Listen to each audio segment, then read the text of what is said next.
Welcome back, everybody. It is Wins Above Fantasy, episode 149. I'm Van Burnett, joined as always by Steve Giswelli. Today is Thursday, July 25th. Steve, as mentioned before we started rolling, I am kind of stumbling to the show. I got a, hoarse voice, a lot of life stuff happening, plenty of banter, but we've got plenty of players and teams to talk about tonight. It's kind of a WAF classic episode here where we're looking at strength of schedule and for better or worse for the rest of the way. And this is kind of a forgotten element of fantasy and the chess game when you're down the home stretch, either chasing categories in Roto or looking at going on a run here for head-to-head. Playoff season is right around the corner. I know my home league, it's in like 3 weeks. I'm in great shape there. But this is always a very productive episode because it's the ultimate tiebreaker when you look at some guys and then you're like, oh, I forgot that team has like the easiest strength of schedule the rest of the way. And you have taken it a step further this year. Hats off to you by not only looking at the schedule advantages, but also even breaking it down by some categorical analysis with like stolen bases, ERA. So we're gonna dive into a ton of it. It's gonna be a little bit more team talk, but we do have a ton of names that will kind of move quickly through because we've got a lot of different categories to talk about. Steve, how we doing out there? Hopefully a little better than me stumbling around here in Central Illinois. Good. It's going well. Going through with life with a full-blown toddler now is never easy. I know you're a little behind me there, but still dealing with your own struggles there. So we're in the dog days of summer officially now. And I think, fantasy wise, baseball wise, just from our chat off air, hope things get a little bit easier for you. You went through the tough part of your schedule, right? That was there you go. There you go. You're through it though now, but yeah, I think you were the one that came up this time. I think we've done this like 2 or 3 years in a row now, this show. Mm-hmm. But I think it was a good point. It was like, for like fantasy football, to mention the forbidden F words there, strength of schedule is so important, right? Like this guy has such a good matchup for the first 4 weeks of the season. And we look at it for fantasy. Nick does a good job of it too, with like the list, especially the list down the stretch. Like he basically is like, this isn't the top 100 for the whole year anymore. It's like, it's heavily dependent on your matchups. And, I know he does that in the beginning of the season too. And not to say that doesn't play a factor in season, but you kind of have to think more long-term. But when you do get down the stretch and into head-to-head playoffs, you kind of got to think both long and short-term. And now that we're in the, final 40%, final 35% of the season, this becomes even more important. Guys that are hurt become drops.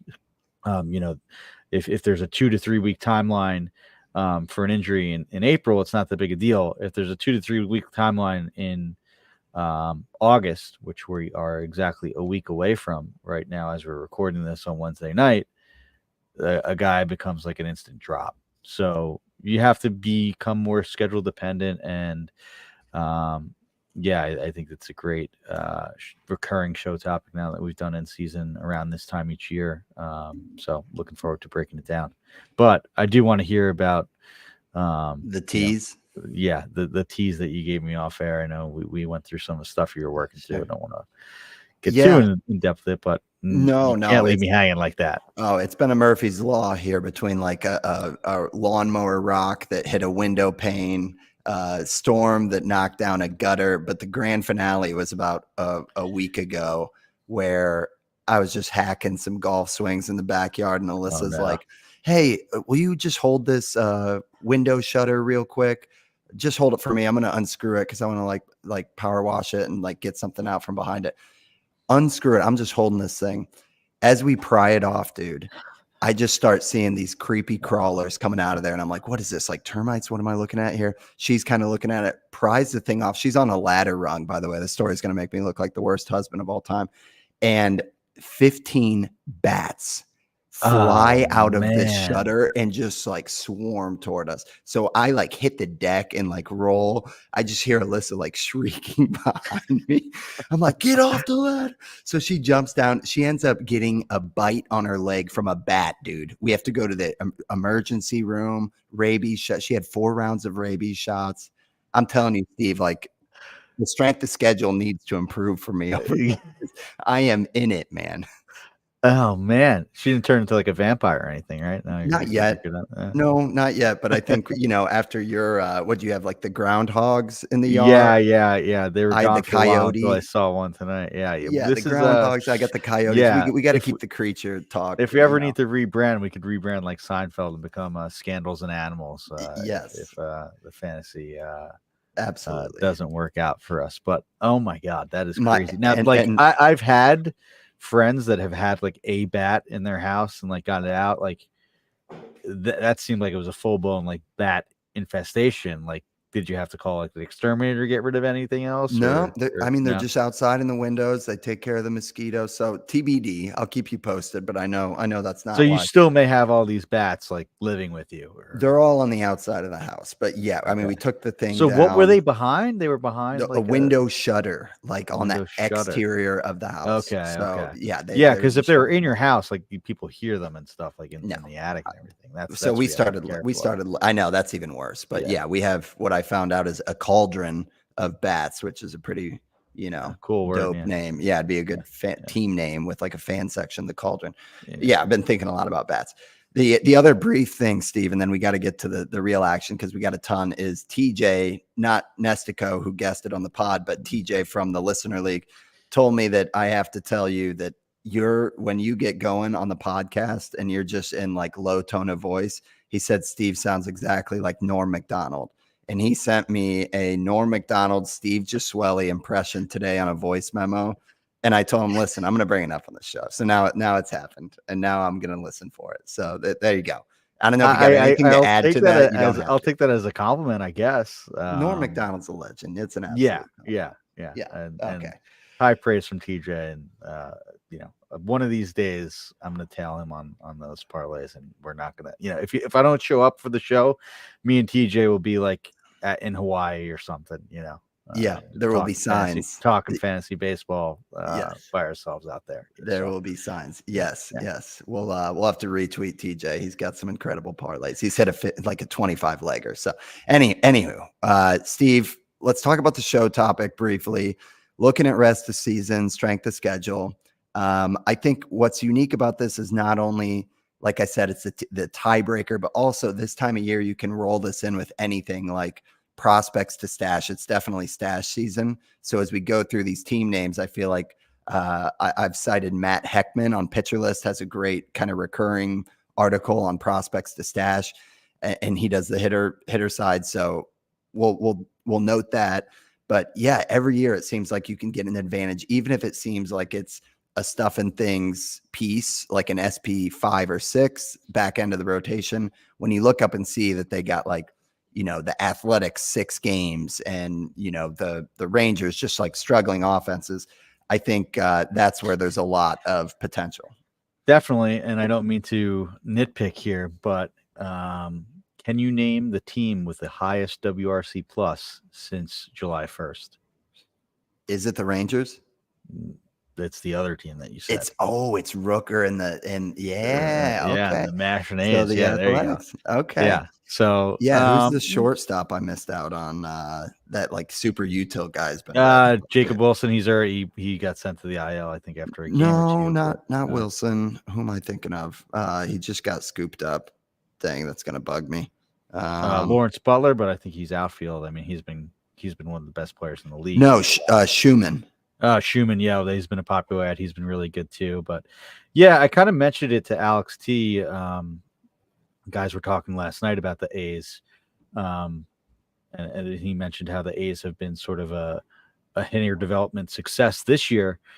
And I think it's kind of gotten lost because there's been so much bad news about the A's, and they've been so bad, but they've always been like a good hitting development team. Like when they were good and made the playoffs, and I know this is now coming up on like 10 years ago, 5 years ago, since they were super, super competitive. Mm-hmm. but they always had these guys like that they developed to supplement Matt Olson and Josh Donaldson. And that's sort of always been their MO. And now they kind of have that again. They just, they traded away Sean Murphy, Matt Olson, and whoever else was Chapman, all that. So Chapman. Yeah, exactly. But yeah, they've always been good with that. So yeah. Well, don't necessarily stream against the A's, at least right now. They've been really, really good. That is a good tidbit. Well, strategy aside, Steve, we've got a bunch of topics here. Hats off to you on the rundown, but we start out with kind of the broad brush strokes of teams with the easiest rest of season schedule. So I'll let you kind of kick this off here in terms of how the search happened.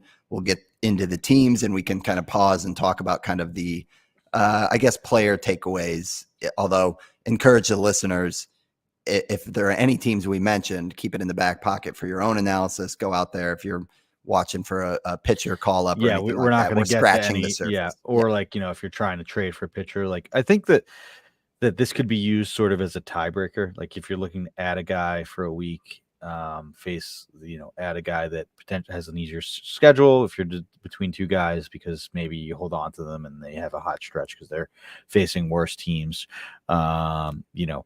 It's just something to sort of keep in the back of your mind. Like, I don't think we need to go through necessarily in detail, like teams with the hardest strength of schedule or teams that play like the best teams, the best pitching ERA, the best, the guys with the best hitters, because like, you're not going to just drop a guy because of this, but you're just going to, it's really more for like, waiver wire, who to add, who to target in the trade, and a tiebreaker for things like that. So, the Fangraphs standings page has a playoffs odds tab, and on that tab is remaining strength of schedule, and you could sort. It's broken out by division, and you could sort each division by like hardest to strongest strength of schedule. So it's just a winning percentage based on the teams that they play. So that's where I got all these numbers from. It may be a day or two old by the time you're listening to this. Tankathon is also huge for this. Their winning percentage were slightly different. I don't know how that happened. Maybe it was just a time when like one set was refreshed as far as the winning percentage and records, and the other isn't. But what's cool about Tankathon is it has a breakdown of the toughest opponents and easiest opponents. So I use Fangraphs playoffs odds and then a combination to find like, okay, this team plays the White Sox the most times. Like the Angels and Oakland has 6 games versus the White Sox. Detroit has 7 games versus the White Sox left. You can see that easily on Tankathon, which is a cool website to go on. I was on there a lot when your team stinks and you want to see if they can get the highest pick for like hockey, baseball, hockey, basketball, football, all that good stuff. But it's good for remaining strength of schedule. There's a tab for it up top under baseball. So yeah, those are the tools to look at it. You can play around it. Obviously, it's you could use it a lot of different ways too. But basically, and the teams to get into it with the easiest rest of season schedule are number 1, the Cubs. Their combined winning percentage of the teams that they're facing is .487. Number 2, the Yankees. That they're at .490 for their opponents. The Giants are tied there for second with .490. Braves .491. Tigers .493. Padres .495 and Rangers .495 to round it out. So you got 7 teams listed there. And I think there's some actual items there, at least as far as some of the guys that may be available for ads, or guys who you want to target in trades, guys that are coming back from the IL. So I think it's an interesting list of teams. Anything stand out from you from there for as far as the teams that you'd want to target? Well, I mean, we've talked about Ben Brown recently on some shows. That I'm just kind of going off of memory, with the Cubs being the top one. I think Brown is one that IL, but was resuming mound work as of last Friday. So that's a factor with his strikeout rate. You want to throw anything in there on Brown? No, I'm kind of, I wish there was like a rehab assignment announcement. That's what I was hoping we would have by this point. Mhm. Maybe there was and I missed it, but um, it's getting to the point where maybe they're just gonna, if the Cubs sell this week, which it's looking more and more likely, they lost again today on Wednesday. Um, Maybe they're going to slow play it a bit more. I was hoping that there would be a rehab assignment, or maybe if they were in it, like do a quicker one, bring him back as the closer, which was a potential option why we liked him. But I still think it's a um, good stash or good guy to keep on your IL slot if you're available. Swanson, I think, is a great call out.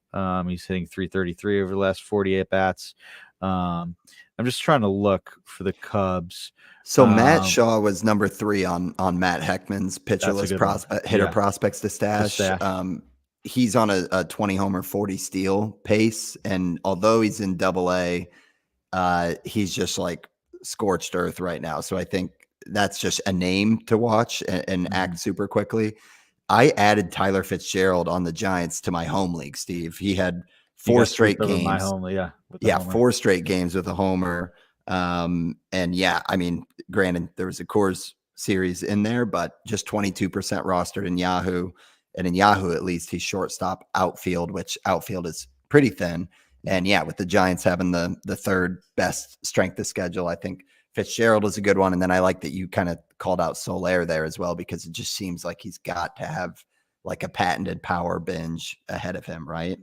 Yeah. I wonder See on like 11 homers or something. It's yeah, just 11 crazy. homers. I could easily see him having like 11 homers the rest of the way, which is what he's projected for. Why I brought out that number. The Yankees sort of stand out to me. I think like just considering they've been playing so poorly for like a month and a half now. New York is acting like the sky is falling and it's 2022 again, and it may be, but they've won 60 games already. Like they're facing some bad teams. Glaber's a great shout, dude. I think Yeah, Glaber is a good ad. He's a free agent in my league. He's been heating same. up. I think he's homered in back-to-back games here versus the Mets now. I think all their pitchers are good buy lows. Like even Luis Heel, like maybe they don't. You take a risk and maybe they don't back off them as much as someone in your a league mate thinks that they do. So I think that the Yankees, just considering that they're better than they have been over the last month, and that they're facing some pretty poor competition. They have 3 games versus the White Sox, 3 versus the Rockies, 3 versus the A's, 3 versus the Angels. They have a Blue Jay series left, Nationals. So, yeah, and this was factoring in when they had a game versus the Mets still that they play tonight. They factor them in as a good team. There's still 7 games left versus the Red Sox, but the Red Sox, I don't know if they're fully going to go for it. So they might not get better, whereas the Yankees are probably going to add, or they're definitely going to add and become a better team there too. So, and also guys like Stanton will come back. So I think that the Yankees are a good play. And the one other team that stood out to me was the Tigers. Yes, They agree. have 7 games versus the White Sox, 3 versus Colorado, 3 versus the Cubs, 3 versus the Angels. So they're also kind of going for it. They're I think at a game above 500 as we speak right now. I'm not sure how they're doing tonight, but I think that the White Sox. I'm sorry that the Tigers have some interesting players that could perform a lot better here down the stretch. Yeah, the Tigers. First of all, the Justin Henry Malloy is kind of last I checked, he was similarly like several homers in a row, pulling it up. Yeah, Yeah. I actually added him in my home league. He didn't Okay. play tonight, but I added him. Yeah, he homered in back-to-back games on Monday and Tuesday. Or sorry, on Sunday and Monday, and has been 7 homers and 110 at bats.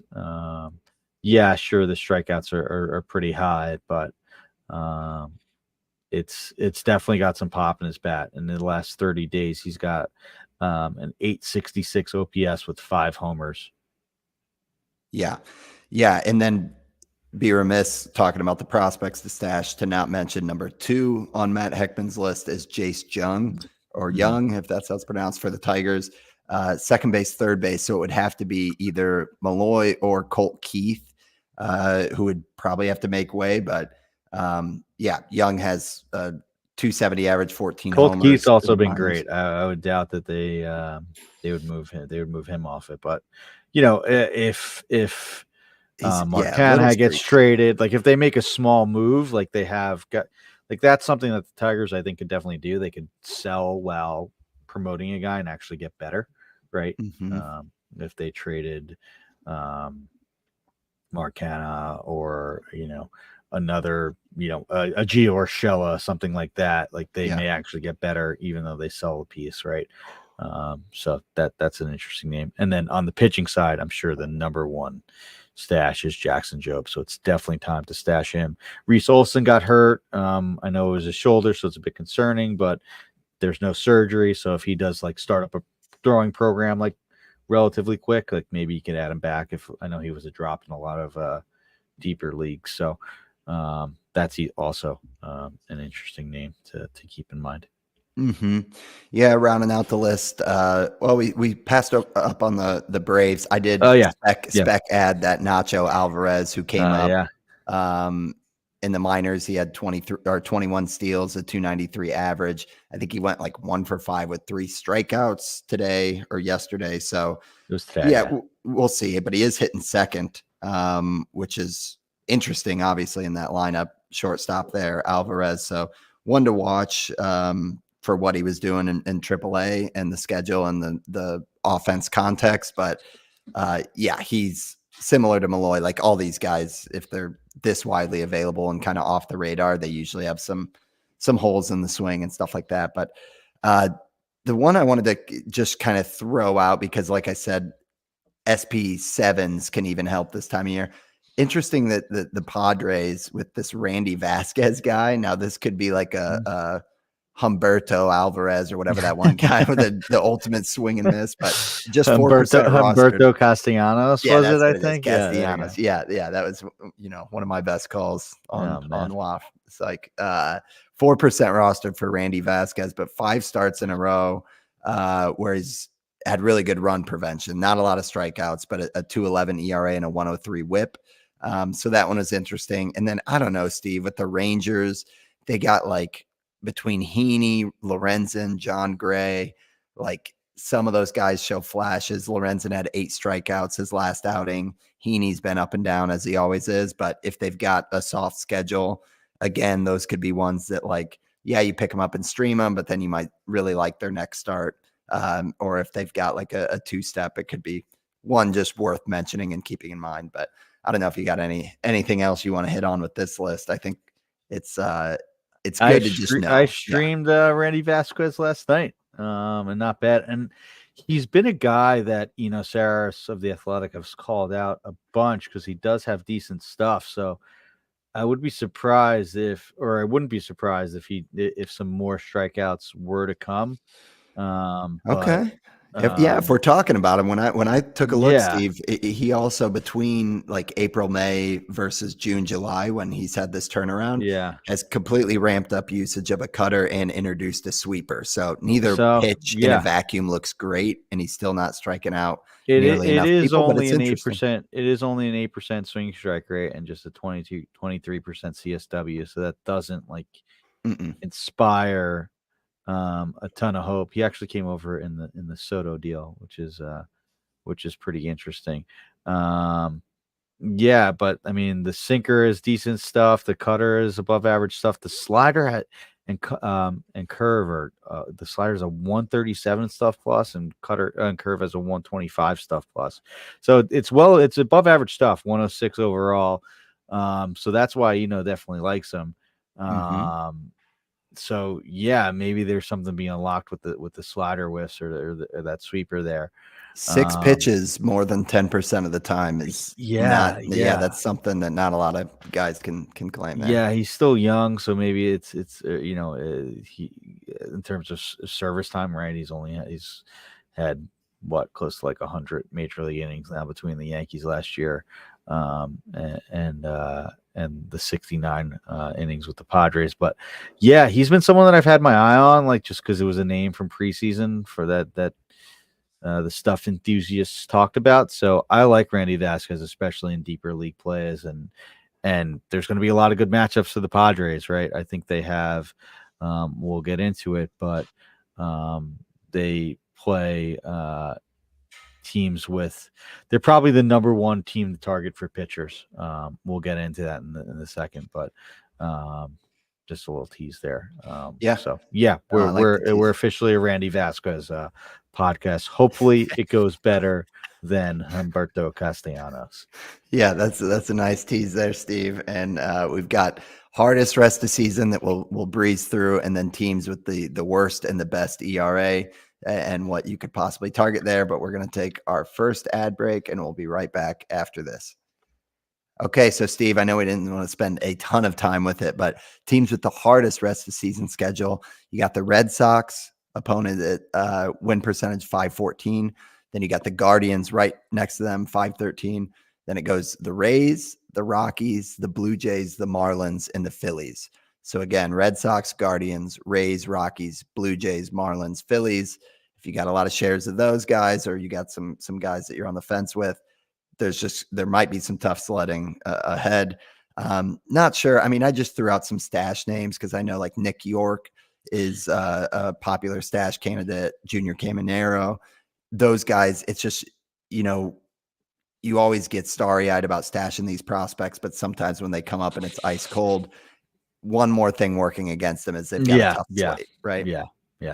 That's a fair point. But I mean, also if these teams do struggle because the schedule is hard, maybe it's a reason to bring up someone like Nick York in September. Yeah.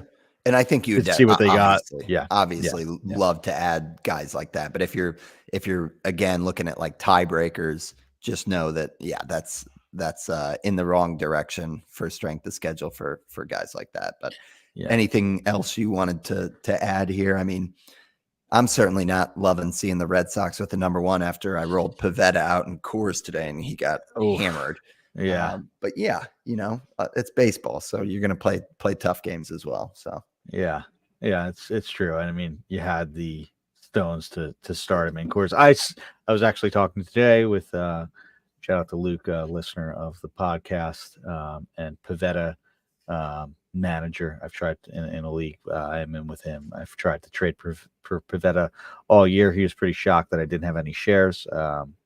Probably said that Pivetta was more of a van guy, and I missed the boat on that one for sure. He started looking really good in the and it's still just a Coors start. And I mean, he still struck out guys and didn't have any walks, right? It still looks really good. But it's. And I would have started Pivetta there too with how well he's been rolling, and the Rockies are just so bad that like and I had the drop on innings and everything, so I had to do it. But like while honestly, we're talking, go ahead. I'm normally, as far as Coors, and this is I guess relevant considering like if you're looking at schedules and like you want to avoid pitchers at Coors, like in years past, like I'm only starting my really really good pitchers at Coors, like my SPs 1s, 2s, and maybe my SB3 if he's like rolling. And that's probably more aggressive than what most people would be. A lot of people are like, unless it was like Kershaw, like you're like back in the day, like that, you're not starting anybody at Coors. The Rockies offense is so bad that I think if you have a rosterable pitcher, like I'm probably going to start him. Sure, there's some, and today was a day game. I know that's something that some people like to consider, like it's hotter, the offense is better during the day. Maybe that could be sort of a something to deter you, and maybe it's just sort of confirmation bias considering that Pivetta did get rocked today and it was during the day.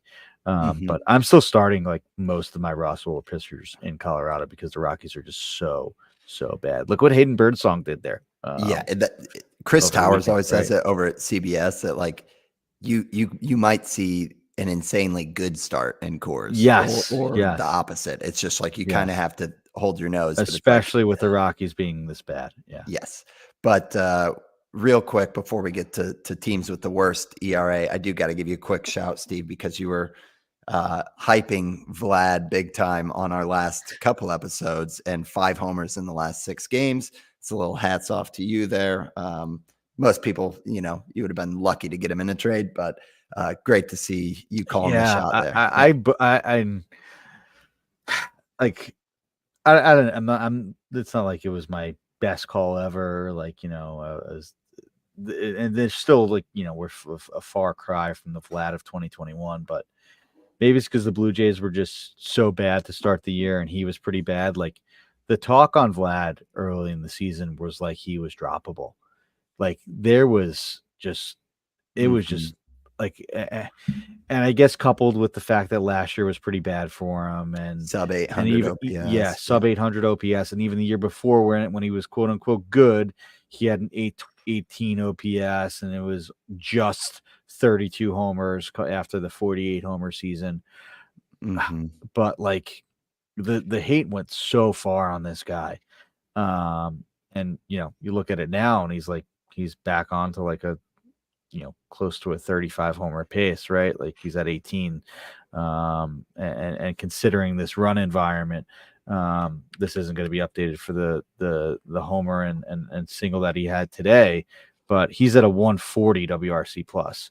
So, I know that it's not the 166 WRC plus, but he's 200, he's 150 points lower in OPS and only 26 points lower in WRC plus, because it's just a different run environment than it was even in 2021. So he's been otherworldly, and it's cool to see that happening, and just considering that the hate on spring. Like, I had some bookmark tweets just from, like, I was like, wow, this is like impressive. Like, how he had 3 homers he had 3 homers by the end of April, and like I think he had 4 total by the end of March. It was crazy. Or by the end of May. By the end of May. Yeah. So anyway, I had to give a shout there, but that's a show for a different topic. Blue Jays 5th toughest road the rest of the way. So that's kind of where that one came in. But let's talk about teams with the worst ERA, Steve, because we were talking about the Rockies. They have a collective ERA of 5.51, number 1 worst. Then you got the Angels, 4.69, not nice at all. The White Sox at 4.58, Marlins at 4.55, and the D-backs at 4.53. So that's Rockies, Angels, White Sox, Marlins, Diamondbacks. Now, for all the listeners, you guys could kind of take that, keep it in mind. But Steve has done some of the hard work for you and broken down some teams that play a lot of those teams. So talk to me about kind of the application here of teams with the worst ERA and who the beneficiaries are. Yeah, so I just used that Tankathon site. I'm sure there was a better way to do this. We'll figure it out. Just looked for the teams that had the most games versus these teams with bad ERAs. And I think you added this one, but Atlanta plays Colorado 6 times. They're in Coors in August and Atlanta September, and Colorado's so bad that, like, you want to target them on the road. Even like, you want to not only do you want to stream hitters in Coors, you want to stream them when they're playing the Rockies on the road too, not just the pitchers, right? Like, usually, Nick always talks about streaming Rocky Road. Like, you also want your hitters to face Rockies pitchers on the road. So that could be a shout. Yeah. I mean, we talked earlier about our boy there with Nacho Alvarez. If he can hold on to the spot, that's that's encouraging. Yeah, that they got Atlanta also plays LA, which has the 2nd worst ERA. So that's 9 games versus 2 teams with the worst 2 ERAs in the league. They play Miami, Toronto, Washington, and San Francisco. Toronto has the 6th worst ERA. San Francisco has the 7th worst ERA. Washington's at 11, and Miami's at 4th worst. Which Miami's at 4th worst. Yeah. This is Atlanta is, like, by far the best team hitters for bats. Yeah. So, like, buy low on Matt Olson.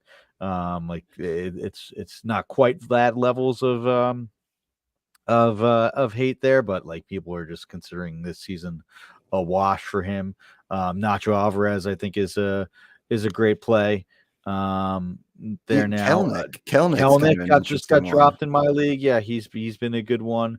So he'll be getting dropped too because he's 2 for 34 in the last couple of weeks. So dreadful. So he's going to be getting dropped by a lot of managers, and I think for how streaky he is, that's a really good name for like buy the dip, because the schedule is you're going to see like 4 Adam homers Duvall, in 2 weeks. A good name. He's been pretty abysmal this year. They just added Whit Merrifield. Maybe that could be a cheap way to get exposure to their lineup. But yeah, Kelnick, Arcia should be available. Michael Harris, if he was dropped, is coming back sometime in mid-August. So if you could wait that out. Eddie Rosario is another guy who's been slightly better. At least in the last week, he does have 2 homers. That's a good NFBC one, probably, because with the platoon, Rosario might be out there. Yeah, just 2% rostered Yahoo. Yeah, so there's not many great players because a lot of them are, Marcelo Ozuna, Olsen, Riley, Harris are probably going to be owned. Acuna, obviously, sadly out for the year. But I would be adding these fringe rosterable Atlanta players for sure. Yep. Anyone else in the mix here? Because we got the Braves. You called out the White Sox, who have the Tigers 7 times. Which, I mean, the Tigers, you also got Skubal, and that's a factor. But they got the A's 6 times as well, and then the Angels 6 times. And the Angels had that second worst as well. So White Sox is interesting. Sorry on that. Hold on. Sorry. Where was the White Sox there? I think that may be. Oh no, that's right. Yeah, they have the A's 6 times, Angels 6 times, and Detroit 7 times. Yeah. So decent match, and it's a decent ballpark too, right? So just something to keep in mind. I know you would normally just gloss over White Sox hitters, but Tommy Pham always goes on runs like that. Eloy, you never know. DeYoung's had some pop, and Vaughn's had some run here. DeYoung has 17 homers. Who's this Brooks Baldwin guy? I don't know anything. He just got called up. He's an interesting prospect that I think may be worth a shot. Has a steal, has struck out in half of his plate appearances though, so it hasn't gone great thus far. But was having a decent year in AAA for them. But yeah, it's just hard because a lot of these guys, like Pham, is going to get traded. It's the White Sox. It's very favorable, but I don't know if I want any of these guys. So I would call it the Tigers. They have 7 versus the White Sox, 3 versus Colorado, 3 versus the A's, and 3 versus the Angels. So a lot of teams in the worst 5 ERA. That's 18 of their games, 19 of their games, versus teams with the worst ERA. So that's like a third of the games that are left, essentially, maybe even more. So what do you make of Justin Henry Malloy? Let's like punch in on that one for a second, because I feel like he's on the wire in a lot of leagues. He's kind of trending, like you said. He's got the 7 homers, and that's coming in just like 37 games. But do we like what we're seeing? Like the K rate's over 30, but the barrel rate's high. So like, did he have that strikeout problem as bad in the minors? Was he like high 20s? I gotta pull that up because I feel I'm pulling it up right now. He was like a mid-20s guy, high 20s at AAA this year, 27%. But he does walk a ton. Like he ran 20% walk rates. He was in Atlanta. What trade was that Atlanta made in 2022 with Detroit? That's an interesting thing. But yeah, it looks like a high strikeout, high walk rate, high power. He doesn't chase at all. It's like an elite chase rate at just 16%. That would be like 95th percentile. The barrel rate is really good at 12%. It's small sample. It does walk a lot of Ks, but I would expect like, a kind of what he's been, like a low average bopper that could take a walk. And maybe as he adjusts, that K rate becomes a little bit more palatable. So maybe a And the points batting league. average ticks up. Yeah. OBP or points league play there too with the walk rate. That's a good one. Yeah, kind of a piddly trade. It was for a reliever. Sorry, I just had it up. Joe Jimenez and cash Interesting. consideration, so kind of negligible. But yeah, so I mean, good on the Tigers for actually getting what looks to be a major leaguer for a reliever. I don't know if I think Jimenez was there last year, so maybe it was like a decent return because he had another year of control. But Malloy looks like a major leaguer, and he looks like he has power with some plate discipline that could go on a run. So like maybe a more sustainable Reese Hins type of thing, not the raw power that Hins has. It's just 60 raw power, whereas like there were jokes about Reese Hins having 90 raw power on the 80 grade scale. Yeah, that was a bummer. But it is a 30-40 hit tool, so like it's not a 0 hit tool, right? So maybe it can be it can end up being league average. He did run, none of his batting average lines in the minors were bad. He had 253 in AAA this year, 277 last year with an 892 WRC plus, 23 homers in 135 games. So put together a really nice year there last year for AAA in Detroit. So I like it, and I think it's worth a shot. I do too, especially considering how favorable Detroit's hitting matchups are. Probably second most favorable to like Atlanta. Yeah. Past the eye test, looking at some of those homers too. I mean, he just launches them like pretty sweet swing for a right-hander. So that's Malloy again. The Tigers there have 7 versus the White Sox, 3 Colorado, 3 versus the A's, and 3 versus the Angels. Shifting over to teams with the best ERA, that would be the Mariners, the Braves, the Phillies, the Yankees, and the Orioles. I don't know if there's anything actionable here other than, kind of look out. That's the only other note, Steve, coming fresh off of talking about the Tigers. They do have 6 games left against the Mariners, which obviously a good stat there. Yeah. And then Texas has 7 games against the Mariners. It's just food for thought for Rangers bats. But they don't have a ton of action. Josh Young coming back, but he's pretty widely rostered. So I don't know if you want to jump in on any other teams or player names in this section, or if we're good to keep rolling. I think we could keep it rolling, but just something to keep in the back of your mind. Yeah, well, we've got a couple more angles at this with WRC plus stolen bases, but we are going to take our second ad break. We'll be right back after this.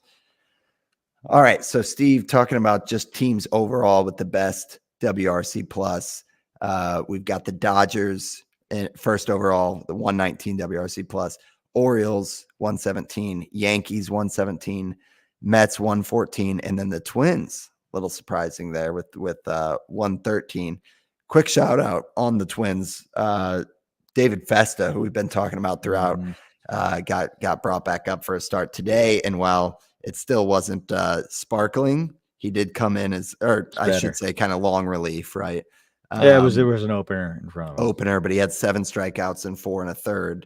And that's a guy who had like a 14 K per 9 in the minors. So Festa could be one to keep an eye on. This is the first time he's had any sort of run prevention whatsoever. So it's just kind of an interesting one, and against the Phillies. So I think Festa is somewhat of back on the watch list. But teams with the best WRC plus, Steve, how do you kind of look at this list? Obviously, it's your heavy hitters at the top 3 there. It's just funny that the Yankees have the 4th best ERA and the 3rd best WRC plus. I know they're getting spanked by the Mets right now. I think Lindor just hit his 2nd homer of the day, which was this a grand slam? No, a 3 or so. It's 2-run homer and a 3-run homer. So have yourself a day, Lindor. He just kills the Yankees. If you remember that one, Yeah. one like that, like kind of like broke out like his first year with the Mets and was going so poorly through like July. They played in August, and he had that amazing game where like he and Judge were like exchanging homers, which is pretty cool. But yeah, the Yankees are good. They're just going through it right now, despite what you hear on like talk radio here in New York. All I'm hearing about in Peoria is the slow trot from Juan Soto, which was and Jose Siri had, they were losing, and he did a slow trot there too that Michael Kay freaked out about. So right, but yeah, it's tough for the Yankees right now, and I'm kind of alone on the island saying that they're still actually good, but interesting that, and sure, a lot of that is banked, right? It's not what they're doing right now. But over the year, they've still been pretty good with the bat and with pitching there. So yeah, it's just interesting. Like, yeah, these teams are good, and you kind of want to avoid streaming versus them, home or away. But yeah, I think the Twins were probably the biggest surprise there. Maybe the Mets, actually the Mets too. Yeah, both of them. The fact that they have the fourth best offense in the league. Well, and I feel like the Twins have been such a like strikeout target that, I was just surprised to see their name on here, because who's been just going to the Twins? Correa's been great. He's hurt, so that's that's tough for them. Like Carlos Santana has been surprisingly like pretty good. Royce Lewis is coming back. It seems like he should be back by next week. Wallner's up and he's hit a few bombs. Your boy Willie Castro's been pretty good from a fantasy perspective. Buxton though did just get hurt. But Kepler kind of warming up. Yeah, Kepler's been good. Kepler's been good. He's actually available in my league. He is. Where the pop needs to come around for a guy who had 24 last season. He's only got 6 this year. I know he's missed some time and stuff, but Max Kepler hit 36 homers in 2019. That was not the same game that we play right now. Look no further for the rabbit ball. That's just absolutely insane what went on in 2019 with this baseball. Well, let's shift more actionable. Probably the teams with the worst WRC plus. Again, this is kind of, if you've got pitchers against these teams, it is highly streamable, etc. The White Sox, like we were just talking about, a 76 WRC plus. God, man, that is crazy. Like staggering. It's staggering to see a number right like that. Like they're 25% worse. 24% worse than the league average offense. Just that day in and day out. Yeah. That's dark times for the Sox. Marlins at a 80 WRC plus, our second worst. Rockies 83rd or 83 WRC plus. They are third. Pirates are fourth with an 88 WRC plus, and then the Reds are fifth. So Steve, I think you've looked at some teams. What can we make of this information in terms of targets and streams and all that good stuff? The Reds are pretty surprising, right? Like I don't think they were that bad. And like, remember the talk during spring training, like where the Reds going to find all these bats? Well, turns out that they need more of them because they have the 5th worst offense in the league by WRC plus. Well, but India's been so good, dude. India's been great. I mean, look. Ellie's having, an Acuna light season from last year. Right. Reese Hins, like you mentioned. I know. Yeah. So are they Candelario's heated up? Yeah. But like the rest of it has just been pretty brutal. I know dealt with a ton of injuries. Friedel's been back. on. Yeah. Friedel's been on and off the IL. Fraley's been on and off the IL. They lost Encarnacion Strand for the year. Spencer Steer's been good, but with that ballpark too in the heat of the sun. I still would avoid it. Right. And I didn't put them on the 2 teams that stand out, but the 2 teams that do stand out are San Diego and Texas as far as teams that you want pitchers to stream. So you want to target these teams when you're looking for like medium term streams too, right? San Diego's got 3 games versus the White Sox, Miami, 6 versus Colorado, 6 versus San Francisco, 2 versus Washington, and 3 versus Detroit. San Francisco, Washington, and Detroit aren't listed there, but I'll pull them up in a second. Well, and while you're pulling that up, again, as a reminder from the top of the show, while you're not getting strikeouts, Randy Vasquez is the 2.11 ERA over his last 5 starts. So that's tempting when you see that. Washington, I guess this is updated a little bit. Washington's now the 6th worst offense. Cincinnati bumped down to the 7th. Detroit's the 10th. And that last team that I mentioned there, the Giants Giants surprisingly are basically league average offense. They're 17th at 101. So not the worst, and there'll be games with 7 games there, I'm sure, or 6 games there. A game in San Francisco, which is always a good place to stream. Like I would target San Francisco sort of as probably, if not the most, like, a top 3 park that I want my pitchers to be streamed in. So yeah, that's good. And then Texas was the other one listed here with 5 against the White Sox, 6 against the A's, which, like you said, the A's heating up, but still the A's. And then the especially Angels, post deadline, the A's may be a lot different and a lot worse of an offense. That's a good point. Then the Angels, they got 7 games left against them. Toronto's on here, but I guess Vlad's been hot, but overall, it's still been pretty lackluster. Bichette's just had a disaster of a season. Justin Turner's been horrible. Springer's heated up over the last month or so, but other than that, the lineup's been pretty bad. Yeah, I guess from the 3 kind of ho-hum, Heaney, Lorenzen, Gray, do you have any? Are they all the same, or is there one that you're like more interested I think I would lean Gray. He's been good with run prevention, right? Yeah, and he goes on stretches for a year when throughout the year when he's healthy. He's been a usable pitcher. Heaney's interesting just because the K's seemingly are there. So I'm interested there. Lorenzen too. That's probably 3rd for me. It's just he's kind of like a boring strikeout guy that gives up like 5 runs more often than he should. Yeah. Like the K upside isn't really there for the amount of runs that he gives up. I mean, it's still just a 3.53 ERA. I guess that kind of goes to show where it was. Like he had a 2.96 ERA through May. And it's gone up a half a run here with a few poor starts. So maybe I'm being a little bit too harsh on him, but it seems to me more like it's 3 runs, 2 runs, 3 runs, 5 runs. He's a frustrating game log one too, because you see him put up like 8 strikeouts. Heaney, at least I could deal with that because you get an 8, 9, 10 strikeout game relatively often, right? Yeah. Lorenzen will do it one game and then have 1 strikeout the next game. It's just like that's tough to gamble on. Yeah, exactly. Dane Dunning's coming back. Max Scherzer too. DeGrom obviously on the IL, but should be back relatively soon. But here's another one for you. As far as the Angels, or as far as the Rangers, Tyler Mahle, he's making a rehab start on Thursday. He looked decent in his last start, going 3 innings, striking out 3, allowing 2 hits, 1 walk.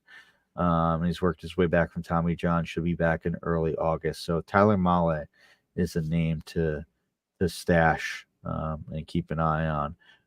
That's really he looked good in his 25 innings with the Twins to start 2023, and was decent at points throughout with Cincinnati the 3 years prior. So I think that's a good stash, especially considering the strength of schedule for them and facing some poor offenses here down the stretch for the Rangers. Yeah, that's a good name drop there. There was a time where we had Mahle kind of pegged maybe in our first season, Steve, as like a super high riser. And really good kind of swing and miss, chase rate stuff. He's another guy we've talked this season about kind of the trend of targeting extension pitchers. He's 80th percentile extension, so he gets a little bit more life out of that fastball than the 93 mile per hour like would suggest.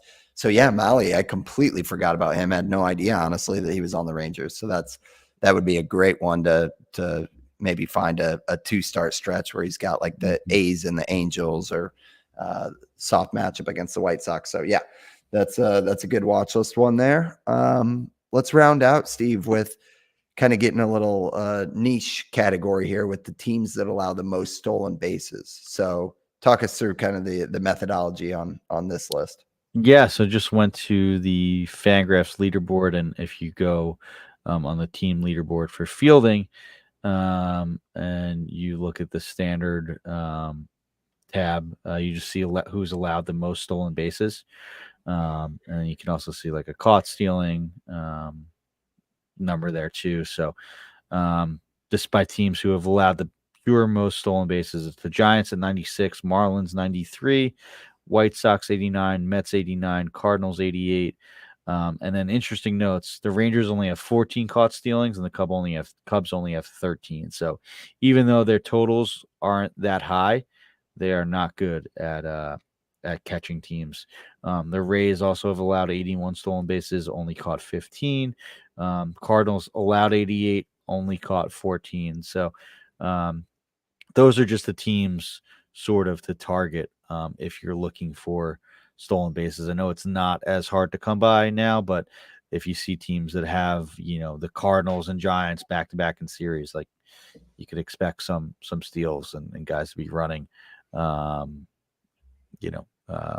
wild there a bit. The teams that I wanted to call out as far as stolen bases and favorable schedules there were the Padres and the Braves, because the Padres face the Giants 6 times, Miami 3 times, the White Sox 3 times. Atlanta has 7 versus Miami and 7 versus the Mets. So those are teams that are middle of the pack too as far as stolen bases go. The Padres are their 13th. They have 66 steals, but the Braves only have 45 steals on the year. But that is maybe another endorsement for Kelnick there. I know they just lost Albies, so and another one for Alvarez if he stays on the field, because sure. I feel like with his 21 steals in 334 plate appearances in the minors. So Alvarez, I think, is, we've only seen 9 plate appearances from him so far, but just 7% rostered in Yahoo. I think Nacho Alvarez, he could lose time to Whit Merrifield, but for now, with all the things we're talking about in this show, it feels like we keep bringing. Yeah, they need to catch lightning in the bottle too, with Albies out, with all the injuries they've had. Like, this is like the Vaughn Grissom season, right? Where it's So that one, I think, is at least interesting enough if you're in dire need, right? Yeah, for sure. Yeah. Love it. Well, this is a great list. Like, looking up and down at this, I think, to me, some of the most actionable stuff, Steve, is kind of like home league guys who people have either not picked up on or moved on from. Like, I love that, like, Glaber's out there, 2 homers. Yankees have the second easiest rest of the season schedule. Somebody like Justin Henry Malloy, we talked about. Like you said, Jackson Jobe, no brainer on stashing him. Just kind of scrolling through as like top actionable things, like those ones definitely stand out.